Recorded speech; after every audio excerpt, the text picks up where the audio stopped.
দুইটি ভিন্ন কোম্পানির ফ্রিজের জীবনসীমা নিম্নরূপ। জীবনসীমা দেয়া আছে, কোম্পানি এ কোম্পানির সংখ্যা জীবনসীমা দেয়া আছে, কোম্পানি এ এর ফ্রিজের সংখ্যা দেওয়া আছে, কোম্পানি বি এর ফ্রিজের সংখ্যা দেওয়া আছে। 1 নম্বর, কোন কোম্পানি ফ্রিজের গড় জীবনসীমা বেশি? 2 নম্বর, কোন কোম্পানি ফ্রিজের জীবনসীমা সামঞ্জস্যপূর্ণ? সমাধানের শুরুতে আমরা সারণীটা তৈরি করব। সারণীটা তৈরি করার জন্য আমরা প্রথমেই লিখেছি, এখানে জীবনসীমার শ্রেণীটা দিয়েছি। তারপর আমরা আগে মধ্যবিন্দুটা বের করে নিয়েছি, মধ্যবিন্দু এক্স, তারপর এক্স স্কোয়ার। তারপর আমরা গণসংখ্যা কোম্পানি এ দিচ্ছি আলাদা, কোম্পানি বি। কোম্পানি এ এর গণসংখ্যা জন্য এই কলামটা, কোম্পানি এর গণসংখ্যার সাথে এক্স গুণ এফ এক্স, তারপর F X square. Company B এর গণসংখ্যার কলাম এইটা, তারপর এফ এক্স, তারপর এফ এক্স স্কোয়ার। কারণ আমাদের সিভি বের করতে হবে এবং গাণিতিক গড় বের করতে হবে প্রতিটা কোম্পানির জন্য। তাহলে আসি, এখানে মধ্যবিন্দু কত হবে? 0 আর 2 যোগ করে 1 2 দ্বারা ভাগ করলে কত আসে মধ্যবিন্দু? তাহলে এখানে হবে 1। তারপর এটা কত হবে মধ্যবিন্দু? 3। তারপর কত? প্রথমটা আমরা বের করব, তারপর আমরা শ্রেণী ব্যবধানটা যদি যোগ করি তাহলে বাকিগুলা করা যাবে। তাহলে শ্রেণী ব্যবধান এখানে 2, তাহলে 1 এর সাথে 2 যোগ করলে 3, 3 আর 2 5, 5 আর 2 7, 7 আর 2 9, 9 আর 2 11। আমরা শ্রেণী ব্যবধানটা পেয়ে গেলাম। 1 এর স্কোয়ার হচ্ছে 1, 3 এর 9, 5 এর 25, 7 এর 49, 9 এর 81, 11 এর 121, 11 এর 121 আমরা বের করে ফেলছি। এখন তারপর company a company B, company এর গণসংখ্যা দেওয়া আছে কত? কোম্পানি এর গণসংখ্যা অর্থাৎ কোম্পানির গণসংখ্যা, কোম্পানি এ কলামে যেগুলো দেওয়া আছে ওইটা হচ্ছে কোম্পানি এর কলামের মানে গণসংখ্যা। তাহলে এখানে দেওয়া আছে 5, 16 13, 16 13, 7 5 4, এটা দেওয়া আছে। তারপর আমাদের বি কোম্পানির কী দেওয়া আছে? বি কোম্পানির দেওয়া আছে 2 7 12, 2 7 12, 19 9 1, 19 9 1, 1 2 3 4 5 6টা দিলাম। এখন আমাদের কি করতে হবে? এফ এক্স নির্ণয় করতে হবে এ কোম্পানির জন্য আর বি কোম্পানির জন্য। এফ এক্স স্কোয়ার নির্ণয় করতে হবে এ কোম্পানির জন্য এবং বি কোম্পানির জন্য, দুইটা কোম্পানির জন্য। তাহলে এফ এক্স নির্ণয় করি। তাহলে এক্স কত? 1, এফ কত? 5। তাহলে 1 আর 5 কত হয়? 5। তারপর 3 16 48, তারপর 5 13 65, 7 7 49, তারপর 9 5 লং 45, তারপর 11 4 11 44 আমরা পেয়ে গেছি। তারপর এফ এক্স স্কোয়ার, কোম্পানি এর জন্য এফ এক্স স্কোয়ার নির্ণয় করব। অর্থাৎ এই যে স্কোয়ার বের করছি এর সাথে আমরা কি করব? এফটাকে গুণ করব। এই যে এফ এখানে দেওয়া আছে, এই এফটাকে আমরা গুণ করব এক্স স্কোয়ারের সাথে। তাহলে কত হচ্ছে? 5, 5 কে 5। তারপর এখানে 9-এর সাথে আমরা কত গুণ করব? এই যে এই 9-এর সাথে গুণ করব এফ এর। তাহলে 9 16 কত হয়? এটা আমরা করব।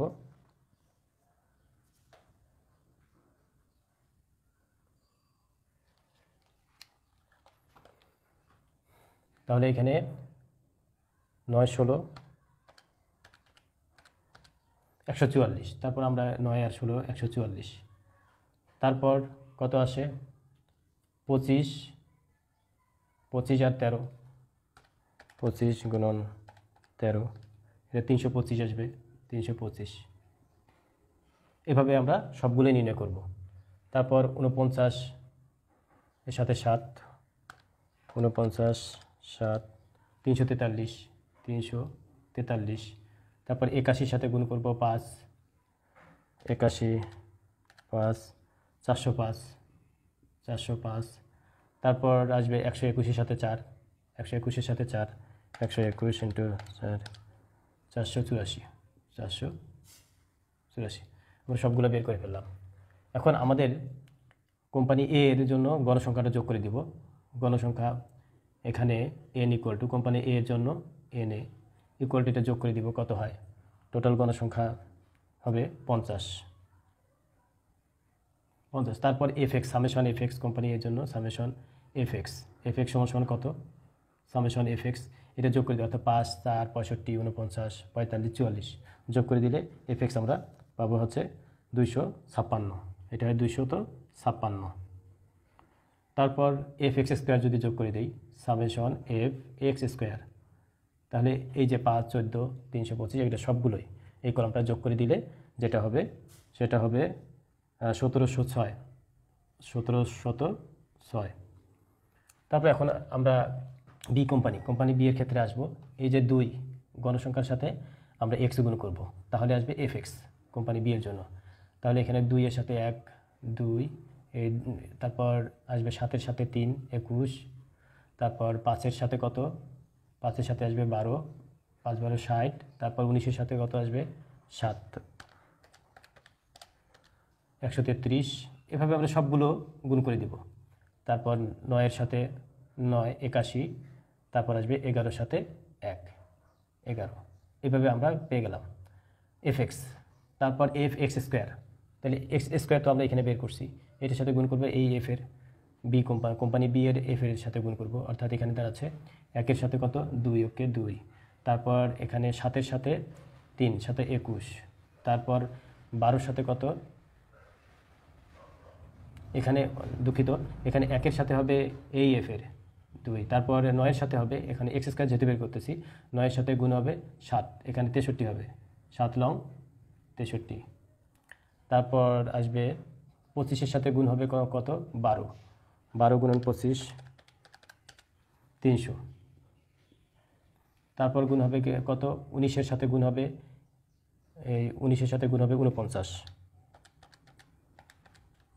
931, 931। তারপর কত হবে 9 এর সাথে গুণ হবে কত 81, 9 এর সাথে 81,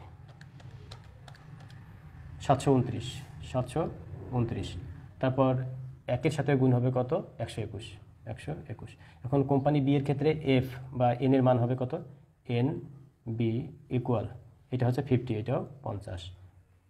তারপর summation F X, company B এর ক্ষেত্রে summation F X equal to কত হয়, এটা আমরা যোগ করে আছে, এটা 308, 308।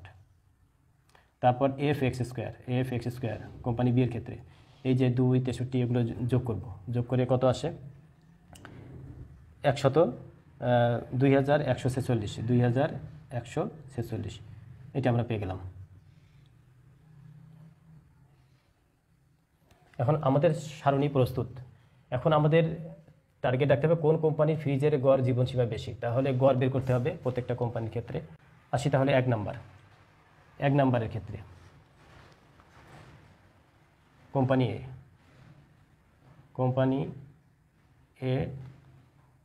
এ এর ক্ষেত্রে কি হবে গড় এক্স বার সমান সমান কত summation F X divided by N, এটা আমরা জানি। তাহলে সমান সমান কত হচ্ছে এফ এক্স এর মান কত পেয়েছি, কোম্পানি এ এর ক্ষেত্রে আমরা এফ এক্স পেয়েছি 256, তাহলে 256 ভাগ 50 সমান সমান কত 256 ভাগ 50, 5.12 পেয়েছি।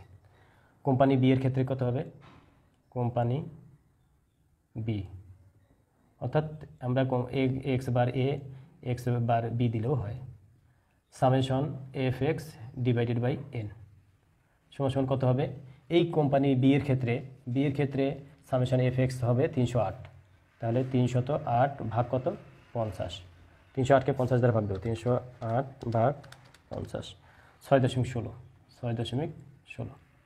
তাহলে 1 নাম্বার শেষ, যে কোন কোম্পানি ফ্রিজের গড় জীবনসীমা বেশি, তাহলে গড় জীবনসীমা বেশি দেখতে পাচ্ছি আমরা কোম্পানি বি এর ক্ষেত্রে। আমরা লিখব এখন যেহেতু x bar B greater than x bar A, সুতরাং কোম্পানি বি এর ফ্রিজের জীবনসীমা ফ্রিজের গড় জীবনসীমা বেশি, 1 নম্বরের অ্যান্সার হয়ে গেল। এখন 2 নম্বরের জন্য আমাদের কি করতে হবে, আমাদের সিভি বের করতে হবে। সিভি বের করার জন্য তার আগে আমাদের বের করতে হবে পরিমিত ব্যবধান। পরিমিত ব্যবধান বের করতে হবে। তাহলে আসি 2 নম্বরে আমরা প্রথমে বের করব যে পরিমিত কোম্পানি এ এর ক্ষেত্রে কোম্পানি এ এর ক্ষেত্রে আমরা দিব সিগমা বা পরিমিত ব্যবধান ইকুয়াল টু কি root summation F X square divided by N minus summation F X divided by N তার উপর হোল স্কোয়ার দিয়েছি সমান root summation F X square. Company এর ক্ষেত্রে এফ এক্স স্কোয়ারের মান কত? এই যে এফ এক্স স্কোয়ারের মান 1706 ভাগ এন এর মান 50 মাইনাস এফ এক্স কত? কোম্পানি এর ক্ষেত্রে এফ এক্স 256 ভাগ কত? 50 এর উপর স্কোয়ার। এটা সমান রুট দিলাম। এখন 1706কে আমরা 50 দ্বারা ভাগ দিই। 1706 ভাগ 50 34.12 মাইনাস তারপর এই যে 256কে আমরা 50 দ্বারা ভাগ দিব। 256কে 50 দ্বারা ভাগ দিলে হয় 5.12 হয়। তাহলে 5.12 আমরা স্কোয়ার নিব। 5.12 স্কোয়ার যদি আমরা নেই 5.12 স্কোয়ার নিলে হবে 26.21। তাহলে এখন আমরা এটা থেকে এটা বিয়োগ দিব। 34.12 বিয়োগ 26.21 7.91 হয়। এটা হয় কত? 7.91 সমান হয়। এটার আমরা রুট নিব। রুট নিলে হয় 2.81। অতএব সিগমা অর্থাৎ পরিমিত ব্যবধান কোম্পানি এর পরিমিত ব্যবধান পেলাম 2.81। এটা আমরা পেয়ে গেলাম। তাহলে কোম্পানি এর সিভি বের করি। আমরা কোম্পানি এর সিভি বের করি।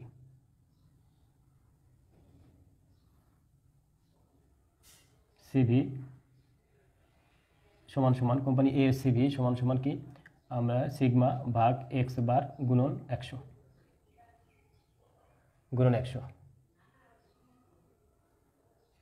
সমান এখানে আমরা পরিমিত ব্যবধান পেয়েছি 2.81 আর গড় কত পেয়েছি? 5.12 গুণন 100। তাহলে কত হচ্ছে? 2.81কে আমরা 5.12 দ্বারা ভাগ করে 100 দ্বারা গুণ করব। গুণ করলে কত আসবে? 54.88। 100-র কারণে আমরা পার্সেন্টেজ দিব। 54.88 হয়ে গেল। এখন কোম্পানি এর সিভি আমরা পেয়ে গেলাম। অতএব সিভি অফ এ ইকুয়াল 54.88%। এখন কোম্পানি বি এর ক্ষেত্রে আমরা আবার পরিমিত ব্যবধান বের করব। এটা হলো কি root summation F X square divided by N minus summation F X divided by N whole square. এটা আমরা দিলাম। এখন কোম্পানি বি এর ক্ষেত্রে সামেশন এফ এক্স স্কোয়ারের মান কত? এই যে কোম্পানি বি এর ক্ষেত্রে দেখব এখানে আছে 2146 ভাগ এন এর মান কত? 50 বিয়োগ এই কোম্পানি বি এর ক্ষেত্রে এফ এক্স কত দেওয়া আছে? এফ এক্স দেওয়া আছে 308।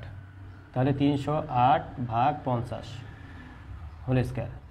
তাহলে 2146 ভাগ 50 এটা হলো 42.92 বিয়োগ আমরা 308কে 50 দ্বারা যদি ভাগ দিই তাহলে 6.16 বের হবে।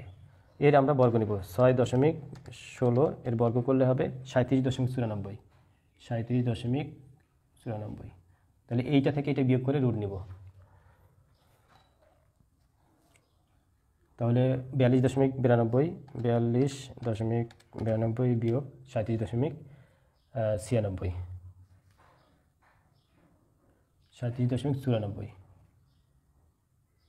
37.94 এটা 4.98 অর্থাৎ এটা রুট নিলে আমরা কত হবে? 2.23 2.23 2.23। এখন কোম্পানি বি এর আমরা সিভি বের করব। এখন কোম্পানি বি এর সিভি, তাহলে অতএব সিগমা বি বের হলো এটা। তাহলে সিভি অফ বি আমরা বের করব ইকুয়াল এক্স সিগমা অর্থাৎ পরিমিত ব্যবধান ভাগ গড় গুণন 100। তাহলে কত? এই পরিমিত ব্যবধানের মান হচ্ছে 2.23 ভাগ এক্স বার কত পেয়েছি আমরা এইখানে 6.16 গুণন 100। তাহলে কত হবে? 2.23 ভাগ 6.16 গুণন 100, তাহলে 36.20 হয়। তাহলে এটা হলো 36.20%। অতএব সিভি বি সমান 36.20%। 36.20%। এখন আমরা তুলনা করব যে আমরা দেখতে পাচ্ছি এখানে বলছে যে কোন কোম্পানির ফ্রিজের জীবনসীমা সামঞ্জস্যপূর্ণ। সামঞ্জস্যপূর্ণ যাকে বলে, ভালো তাকে বলে, বা সবচেয়ে ভালো তাকে বলে, কোনটা বেশি যুক্তিযুক্ত, একই কথা এই ধরনের থাকতে পারে। তাহলে যেই কোম্পানির সিভি কম সেই কোম্পানির জীবনসীমা সামঞ্জস্যপূর্ণ। তাহলে আমি দেখতেছি সিভি বি কোম্পানির সিভি হচ্ছে 36.20 আর এ কোম্পানির সিভি হচ্ছে 54.88। তাহলে কোন কোম্পানির সিভি কম? বি কোম্পানির সিভি কম, তাহলে বি কোম্পানিটা বেশি সামঞ্জস্যপূর্ণ। তাহলে আমরা লিখব যেহেতু যেহেতু যেহেতু CV of B less than CV of A, সুতরাং কোম্পানি এ বি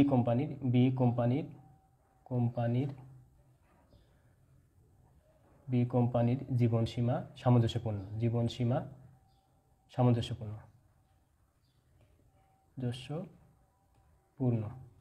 এটা অ্যান্সার,